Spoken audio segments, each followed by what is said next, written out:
কিরে গেদারা সারাদিন খালি ঘরের মধ্যেই থাকস, বাইরে বাইরে কাম আছে?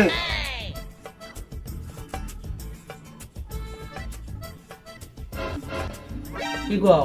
গেদা আমি তো উত্তর পাড়া গেছি, তোমার ছোট চাচার বাড়ি। এই যে বাড়িতে যা কাম আছে দুই ভাই মিলা জিলা কইলো, মারামারি করো না জানি।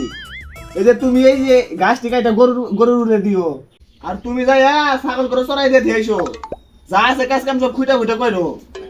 আইসা জান দেখি না কোনো কাম বাদ তুই যাও। ছোট ভাই আব্বা মন্দির বেড়ে গেছে গা। কাম করবার কইলো নাও কাম করি গে। আর কাম পরে আগে আঙ্গুর কাম করে নই, এনজয় করুম এনজয়। নু নু আজকে বাড়ি ফিরি বুঝছ নাই।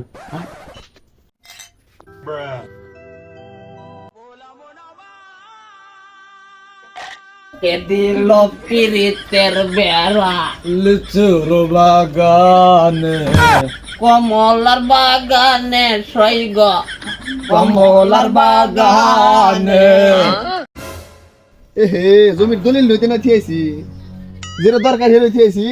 গেদা করে ফোন না থাকে, ওরা মানে কাম করতেছে, ফোন মানে ঘরে আছে, কষ্ট করে আমি দিয়ে যাই, যা নিয়ে আসি। দলিল ছাড়া কি কাম করো, যা নিয়ে আসি। কমলার বাগানে সৈগ গেদারা কি করবেন না? আঙ্গর আব্বা মন্দির বেটা চাবাত নাই কেত, এই জন্য আমরা দুই ভাই আজকে এনজয় করতেছি। আরে ভাই ভাই আপনি এনজয় করবেন। ভাই কি এনজয় করবেন? হে ভাই কি কো এনজয় করবো না মানে না, বড় এনজয় করবো আজকে, সেই এনজয় তুমি তো করে না।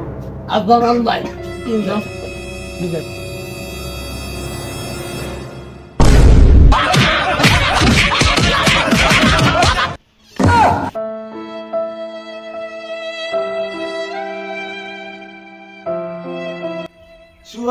শুয়ারের বাচ্চারা মদ খাবা দেখ ভাই বসো দাও।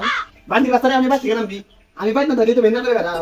বান্দির বাচ্চা গুলো আমার বাইতে দেখি, আরে মদ মদ আটা দিবি। ও ভাই বানি রাগ করছে, খালি উল্টা উল্টা কইতেছে, আঙ্গুর যাবে কইতেছে নু যাইগে। হ্যাঁ ওর আঙ্গর ভাই না তো, ওর আঙ্গর আব্বা।